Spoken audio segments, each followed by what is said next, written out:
Hello students, welcome to the fourth lecture of magnetism, and today we will continue the topic magnetic dipole. In this case, we have a magnetic dipole suspended in earth magnetic field BH. The upper end of the wire is rotated through alpha angle. So we are twisting the upper end of the wire by an angle alpha to deflect the magnet by an angle theta. That means when you twist the wire upper end by an angle alpha, the needle will or the magnet will deflect by theta angle only because of torsional constant, because this material is having some torsional constant. So when you twist it, what is the twist in the wire? The twist in the wire is alpha minus theta, because alpha is twist in the topmost end and theta is the twist in the lower end. So overall twist in the wire is alpha minus theta, and torque due to this depends on the twist produced in the wire. So what is the torque produced in the wire? The torque produced in the wire is C into alpha minus theta, where alpha minus theta is the twist between the two ends, right? And at the equilibrium condition, when magnetic field will also apply a torque, and this is the twist in the wire, so both will balance at the equilibrium condition. So at equilibrium condition, magnetic torque will be equal to the torque produced in the wire. So MBH sin theta is equal to C into alpha minus theta. You can calculate the value of magnetic field, you can calculate the value of magnetic moment. It depends on the question. One thing will be unknown and you have to calculate it, right? Next topic is force between the two magnets. In first case, we are placing these two magnets along the line joining the two magnets, right? Along the line joining the center, we have two magnets M1 and M2. M1 is placed in magnetic field of other B2, and M2 is placed in magnetic field of first B1. Value is mu naught upon 4 pi 2 M1 divided by R cube, right? It depends on R. That means this magnetic field is non-uniform. So whenever a dipole is in uniform magnetic field, we know this thing that force acting on the dipole is always equal to 0. But here it is placed in a non-uniform magnetic field, so force is non-zero here. How to calculate the value of force? Force is minus du by dr, general formula. And what is u? Potential energy is minus mb cos theta, right? Theta is angle between m and b. So let us calculate the force acting on M2. Because it is action and reaction pair, force magnitude wise will be same.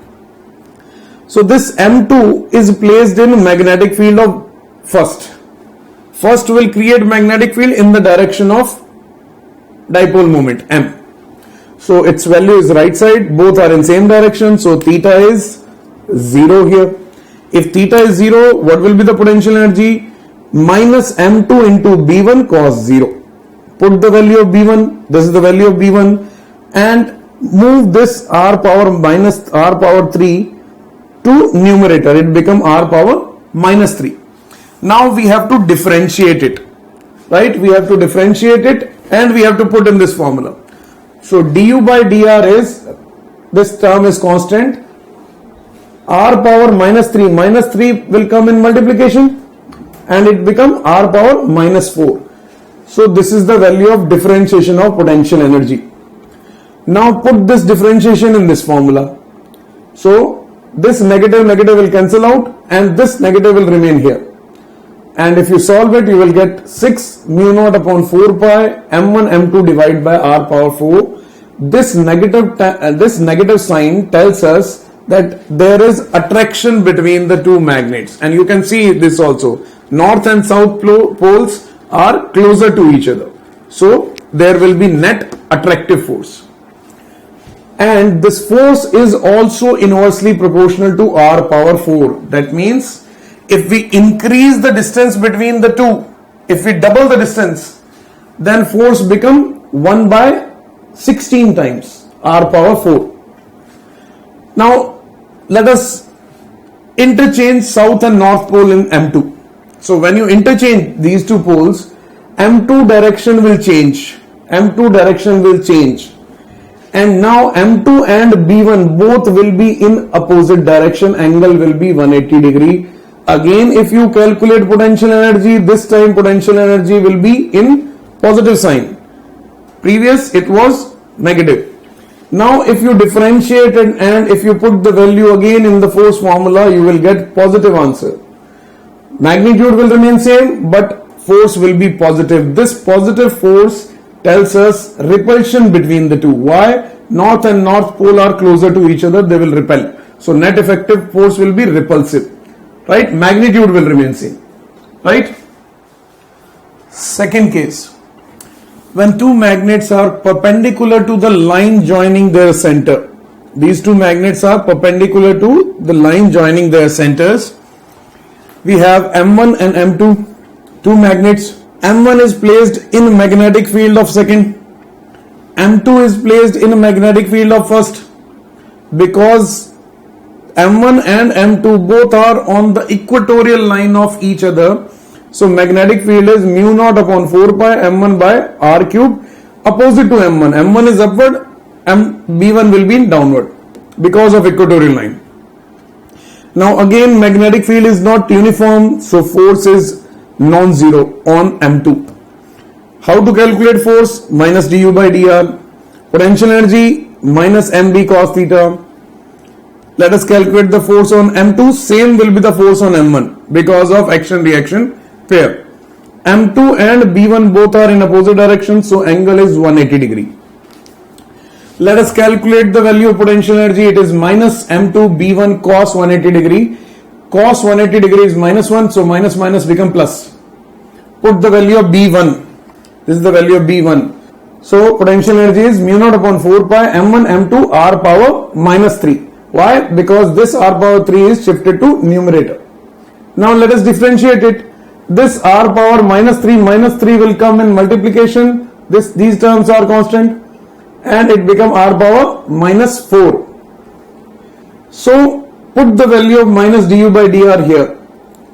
This minus and this minus will give you positive sign. That tells us repulsion. So 3 mu naught upon 4 pi M1 M2 divided by R power 4 is repulsive force between them because north and north, south and south, they are in front of each other. They will repel each other. If we reverse any one magnet, let us suppose M2 is reversed. So now M2 and B1 both are in same direction. So theta will be 0 in this case. If theta is 0, potential energy is negative. Whereas previous potential energy was positive. Cos 180 degree minus minus plus. But here it is minus M2 into B. Previous was M2 into B. So if you differentiate it and if you put the value of du by dr in this formula, ultimately you will get negative force. Negative force tells us attraction. They will attract each other. North-north is having more distance as compared to south-north. So net force will be attractive in nature and these magnets will repel each other with force inversely proportional to R power 4. Right? Next topic. Time period of oscillation of a magnetic dipole or magnet suspended in uniform horizontal component of magnetic field. So this is a magnet hanging with some thread and it is initially in the direction of earth magnetic field. Initially it is in direction of earth magnetic field. Now we are tilting it by a very small angle. We will tilt it by a very small angle. Then magnetic field will apply a torque in opposite sense. Right? We are tilting it in this direction. Magnetic field is applying a torque in opposite direction. That is known as restoring torque. This is restoring torque to restore its initial position. Right? And theta here is very small. M is the magnetic moment of the magnet and I is the moment of inertia of the magnet. So when you tilt it by a small angle, then magnetic field will try to rotate it in the initial position. So it will rotate like this. Because there is energy in this dipole, so it will start oscillating in this manner. So it will start oscillating in horizontal earth magnetic field, and we have to calculate the time period of oscillation of this magnet, right? So we have to calculate the time period of oscillation of this magnet, because this magnet will oscillate in this sense, right? Now let us check the restoring torque. This is restoring torque, that is minus mbh sine theta. Why I am representing minus? Because this torque is in opposite to theta, and theta is very, very small. You can write sine theta as theta. And we know from rotational motion chapter that torque is equal to I into alpha. I is moment of inertia, alpha is angular acceleration. So if you calculate the value of alpha, you will get minus mbh divided by I into theta. That is the condition of angular SHM. This is the condition of angular SHM. And if you compare with this condition, this part is omega square. So what is the value of omega? Omega is under root mbh divided by I. And you can calculate the time period also, 2 pi by t, or you can write it as 2 pi into n, frequency also. This is the frequency. So time period is 2 pi under root I divided by mbh, right? This is the value of time period, time taken by the magnet to oscillate or to cover one cycle. Frequency is 1 by t. And what is frequency? It tells us oscillations per second, or cycles per second, or it is also represented in terms of hertz, right? Now let us start the application part. We have two magnets, magnetic moment M1 and M2, and they are having same moment of inertia, and they are oscillating in the same magnetic field. Two magnets, same moment of inertia, same magnetic field. What is different? Magnetic moment is different. So time period, we know it's 2 pi under root I divided by mb, where m is different, b is same, I is same. So time period is inversely proportional to under root magnetic moment.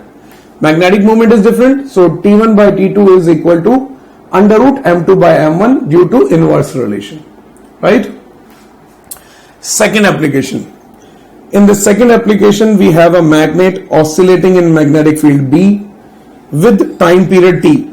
T is 2 pi under root I divided by MB. Now we will place another identical magnet. Identical means same magnetic moment, same moment of inertia. We will place another identical magnet over it. First case, similar poles are in same direction. That means north are in same direction and south are in same direction. Then we have to calculate the new time period, right? So when these poles are in same direction, then their magnetic moments are also in same direction. They will add up. So what is the net magnetic moment? It is 2m. And what is the total moment of inertia? It is 2I, because you can assume magnet as a rod. Its moment of inertia is ml square divided by 12. So both are having same dimension, same mass. So their moment of inertias are also equal. You can say it is 2I. Now what is the new time period? It is 2 pi under root 2I divided by 2m into b. 2 will cancel out. And what will be the new time period? New time period will be equal to the old time period. That is 2 pi under root I by mb. So time period remains same when you place two magnets in same sense, right? Second case, when their opposite poles are in same direction, like in this diagram, north is with south and south is with north. So their magnetic moments are in opposite direction, south to north, south to north. So net magnetic moment is 0 here. If net magnetic moment is 0, total moment of inertia is sum, that is 2I, and the time period will be 2 pi under root 2I divided by m minus m, that will give you 0. 1 by 0 is infinite. That means this system will not oscillate. If you slightly tilt it, it will remain in the same position, right? It will never come back to the initial position. So its time period will be infinity and the system will not oscillate, right? Third application. In this application, we have two magnets. In first condition, they are in same sense. That means their magnetic moments are in same direction, right? And I am taking their moment of inertia I1 and I2. So what will be the time period? Time period is, let us suppose T1. So T1 is 2 pi under root total moment of inertia I1 plus I2 divided by total magnetic moment M1 plus M2, because they are in same direction, into B. This is the time period when they are oscillating in this magnetic field in same sense, right? Now let us take the second case. In second case, these two magnets are arranged in opposite sense, M1 minus M2. South to north is M1, south to north M2, right? They are in opposite sense. So net magnetic moment will be M1 minus M2, right?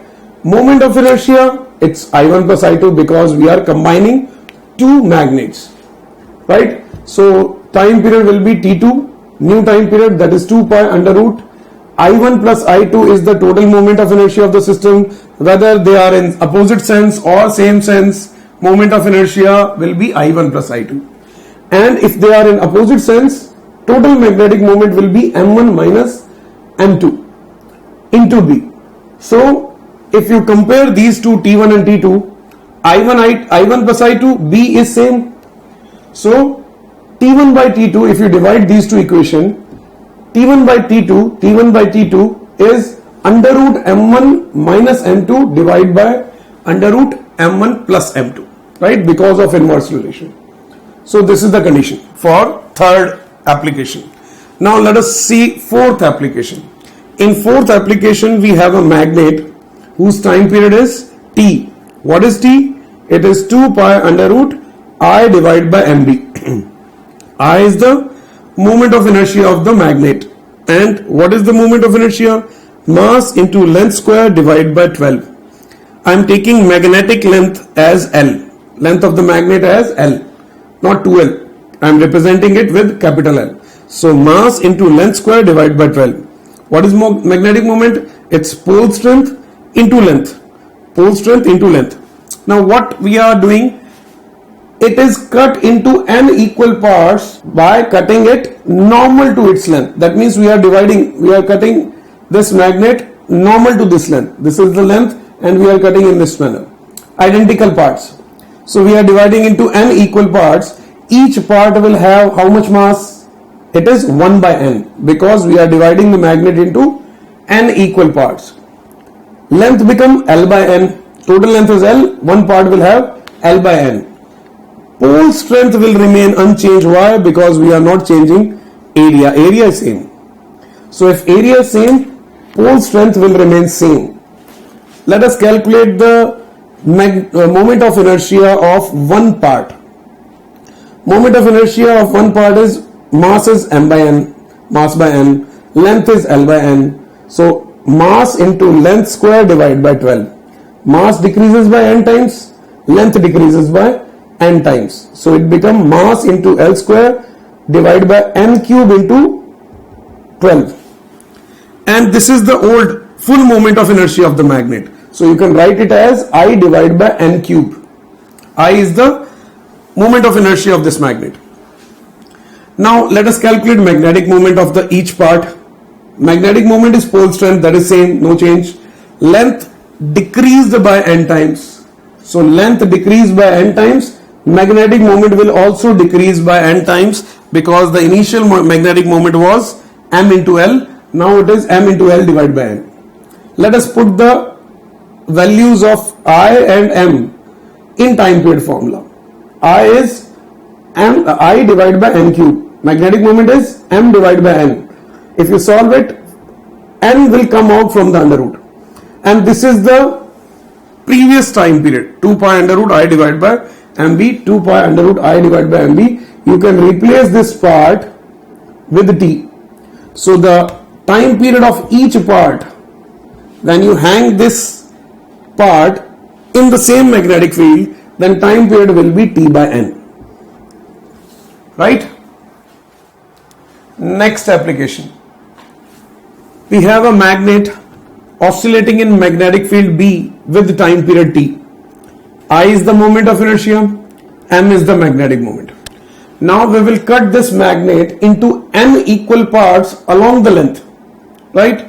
So each part will have same length as of magnet.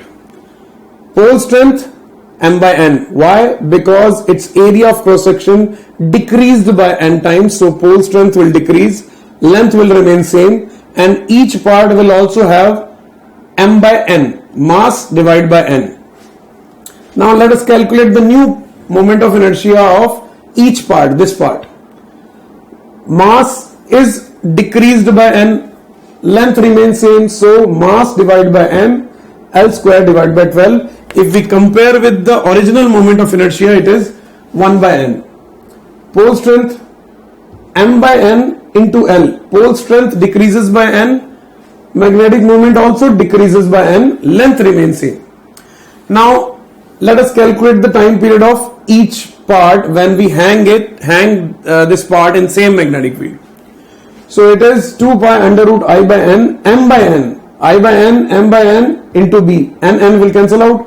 You will get same time period 2 pi under root I divided by M into B. Right? Now sixth point. In the sixth point we have two magnets perpendicular to each other making a cross. Right? So these two are perpendicular to each other, magnetic moment M1, magnetic moment M2, they are perpendicular to each other. So what will be the net magnetic moment? Because both the two magnetic moments are perpendicular, so resultant is under root M1 square plus M2 square because of two perpendicular magnetic moments. This is resultant magnetic moment. Right? That means you are converting these two magnets into a single magnet. So what will be the time period? 2 pi under root. Total moment of inertia will be 2I because of two magnets divided by total magnetic moment, that is under root M1 square plus M2 square into B. Right? Only magnetic moment we have to find out the net magnetic moment. Next, seventh. When we use two perpendicular magnetic fields. In two perpendicular magnetic fields, these two fields are perpendicular to each other. Right? So again, similar to the previous case, we have to find out the net magnetic field, net effective magnetic field of these two. That is because they are perpendicular, so resultant magnetic field will be under root B square plus BH square. BH is horizontal earth magnetic field and this B is some external magnetic field. Put this value in the time period formula, 2 pi under root I divided by M, single magnet, but two magnetic field resultant is under root B square plus BH square. Right? Next topic. Next topic is Gauss law. Here in magnetism also we have Gauss law. According to this law, net magnetic flux through any closed surface is always equal to 0. Whereas in electric portion it was net electric flux is equal to the charge present inside the closed surface divided by epsilon naught. But here, because monopole does not exist, its value always equal to 0. So net magnetic flux through any closed surface is always equal to 0. Why? Because we don't have monopole. Let us understand by using this diagram. This is a magnet, so we have two poles, south pole, north pole. Right? Let us take the bigger surface, this one. This is the closed surface. If you check this closed surface, total number of lines that is entering in the surface, total number of lines that is entering in the surface is equal to the total number of lines that is emerging from the surface. So entering lines will create negative flux from electric portion and emerging lines create positive flux. So net flux through the closed surface is equal to 0. The reason is number of lines entering is equal to number of lines emerging, right? Let us take a surface around North Pole, right? This is a closed surface around North Pole. Here also you can check the number of lines entering the closed surface is equal to the number of lines emerging the closed surface. So here again we will get same thing. Net magnetic flux is equal to 0 because we don't have single North Pole. We always have North Pole with South Pole. So there will be always incoming flux also, outgoing flux also. Emerging and entering. Both will be equal and opposite. They will cancel out, right? Next topic. Next topic is terrestrial magnetism or Earth's magnetism. We know whenever we hang a magnet or we use a compass, it always points in north-south direction, right? The reason is Earth magnetic field, right? Earth creates magnetic field around it. What is the reason? Is there any magnet inside the Earth? That is not correct.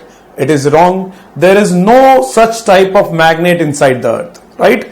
It creates magnetic field because of the current produced by motion of charged metallic fluid like iron and nickel. You can say the motion of charged molten lava inside the Earth, right? The charged molten lava inside the Earth rotate with the Earth, and due to motion of charged ions there is flow of current inside the Earth, and that current creates magnetic field around it, right? And this phenomena is known as dynamo effect. This phenomena is known as dynamo effect. So why we are showing a magnet inside the Earth? Let us see.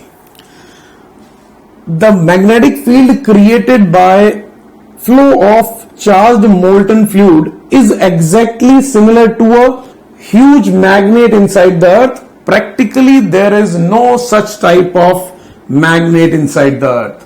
But to understand the Earth magnetic field properly, or to draw the magnetic field of the Earth, we can assume a huge magnet inside the Earth that creates similar type of field created by Earth, right?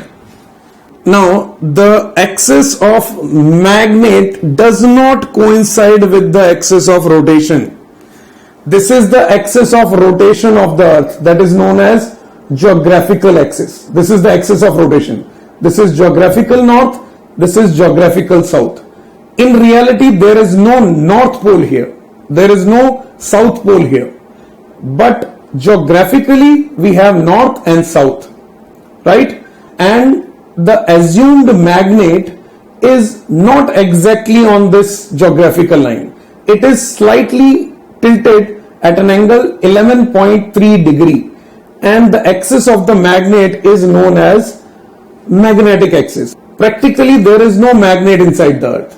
Only to show the magnetic field of the Earth we are assuming a huge magnet inside the Earth, right? And its axis is making 11.3 degree with the geographical axis, and the axis of magnet is known as magnetic axis, right?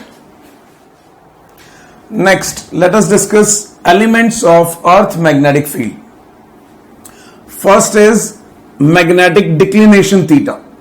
Magnetic declination is the angle between geographical axis and magnetic axis. Geographical axis is axis of rotation of the Earth.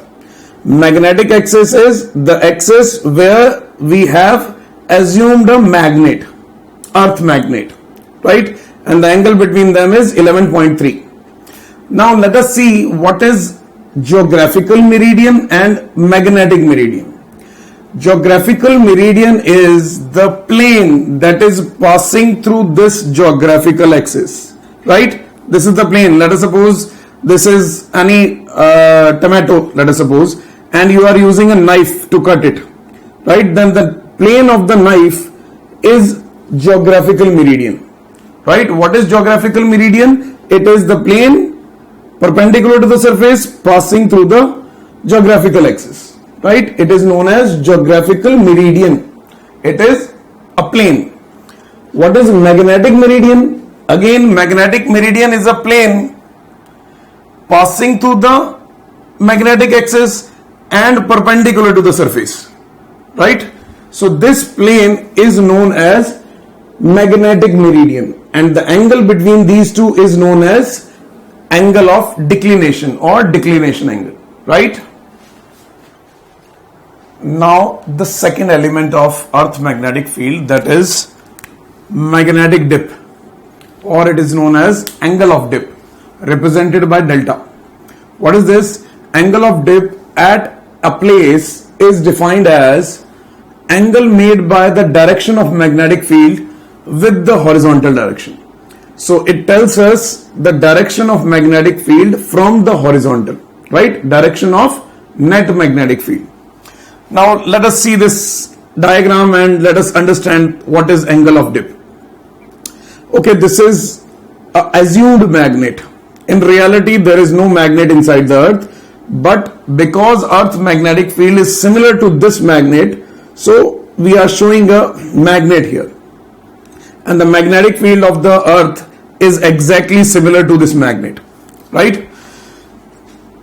Now let us see, the magnetic field of earth is different at different location. It is not same all over the earth. It is different at different location. Let us see near geographical south. This is geographical south area. Near geographical south, the magnetic lines of force are coming out from the earth. So the person standing here will see magnetic lines of force is vertical. Magnetic lines of force is coming out from the earth and its direction is vertical. So here magnetic field is making 90 degree with the horizontal, right? Same thing you can see here in geographical north area also. In geographical north area, magnetic lines of force are going inside the earth, right? It is going inside the earth. So magnetic field near the north region is only vertical downward. Here it is vertical upward and here it is vertical downward, right? Now let us see the equator area. At equator, magnetic lines of force, earth magnetic field is horizontal only. There is no vertical component, only horizontal component, right? So at equator, same thing here, there will be only horizontal earth magnetic field. So here there is no vertical component and here there is no horizontal component, right?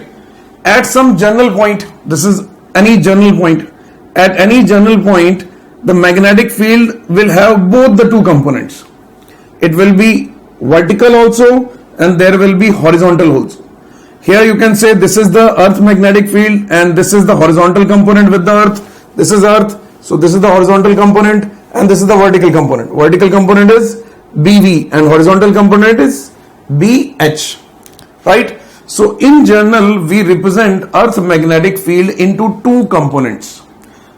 No doubt at one place there may be only one component like here and like equator, but in general we represent earth magnetic field into two parts.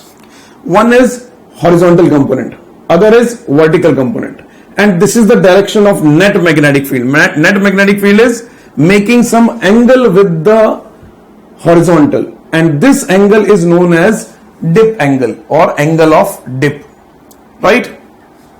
Here if you can see, the angle of dip is 90 degree. Why?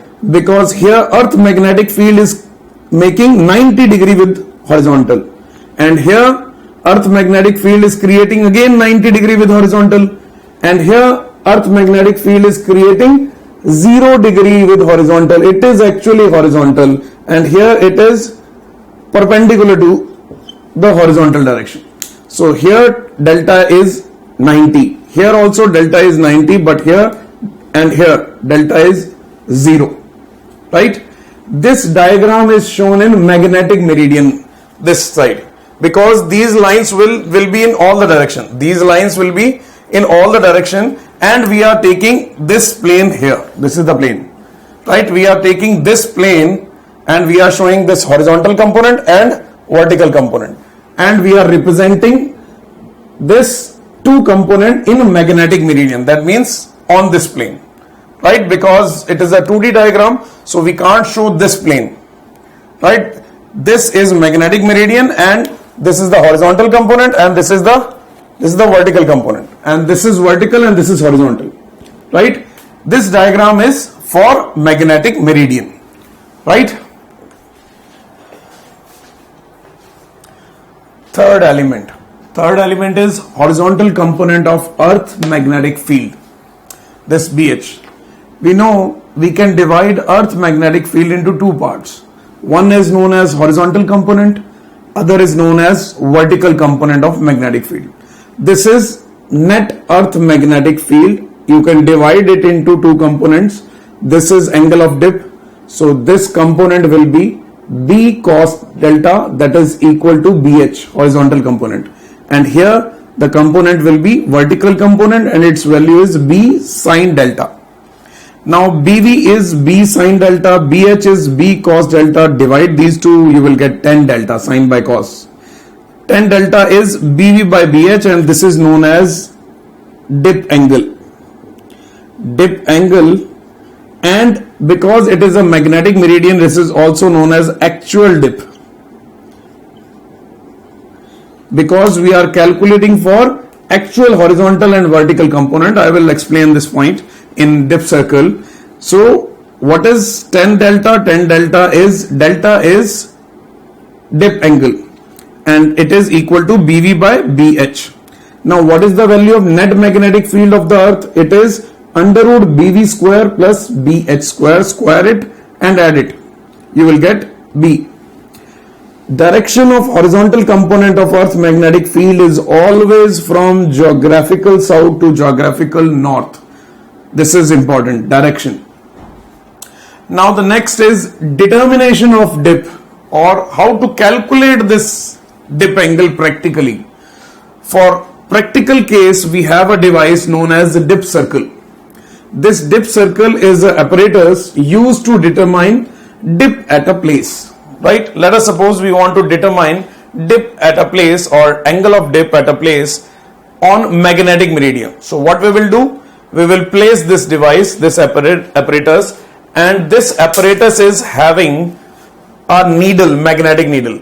We know compass is a horizontal magnetic needle. In compass, we have horizontal magnetic needle free to rotate in horizontal direction, right? But here in dip circle, we have vertical needle, magnetic needle, can rotate in vertical plane.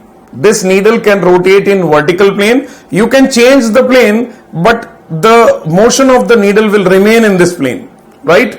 So we have a needle placed in a vertical plane, and it can rotate only along the vertical plane only, right? So this is horizontal component, this is the vertical component on magnetic meridian.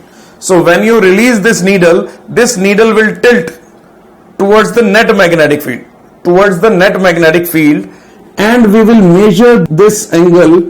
There will be a marking from 0 to 90, 90 to 0, 0 to 90. So we will measure the angle made by the needle with the horizontal, and this angle will show angle of dip. We will place this dip circle here. This dip circle will show the net direction of magnetic field. This will be 0, and the marking here is 45 degree in this example. It can be anything, but in this example it is 45 degrees, so it will show 45 degree. So this is our angle of dip, 45 degree for this case, right? Next topic, apparent dip. If dip circle is not kept in the magnetic meridian, then needle will not show the correct direction of earth magnetic field. The angle made by the needle with the horizontal is known as apparent dip. Let us understand with this diagram. This is magnetic meridian, and if you want to calculate dip angle for this magnetic meridian, you have to place dip circle here, right? This dip circle will tilt by some angle with the horizontal, and this angle is known as dip angle for this magnetic meridian. That is also known as actual dip angle, right? It will show some angle with the horizontal, and that is actual dip angle. Now, if I take some other new plane that is making an angle theta with the magnetic meridian, so now I am changing the plane of dip circle. I am changing the plane of dip circle in this new plane that is making theta angle with the magnetic meridian, right? Now this dip circle, this needle will tilt by some other angle, not with delta. It will not tilt with the same angle delta, it will tilt with some other angle. It will show some other angle with horizontal, and that angle is known as apparent dip for this plane. That angle is known as apparent dip for this new plane. Why there is change in dip angle? Let us see. This is the horizontal component that is towards the geographical north, and for this plane the horizontal component will change. Here we have geographical north, and this horizontal component is towards the geographical north. But if I take some other plane, then vertical component will remain same, but horizontal component become BH cos theta instead of BH. So that is why the dip angle will change for this plane. Let us see here. What is for magnetic meridian? For actual dip angle, it is tan delta is BV by BH. BV by BH. This point is already covered in last case. So now this delta is known as actual dip angle, right? For this new plane, we have different value of horizontal component. So vertical is same, but horizontal is not BH, it is BH cos theta. So again I am using the same formula, but instead of BH I will use BH cos theta. So this BV by BH is same, tan delta actual dip angle, tan delta, cos theta will remain in denominator. So this is the relation for apparent dip angle, that is tan delta apparent is equal to tan delta actual dip divided by cos theta, right?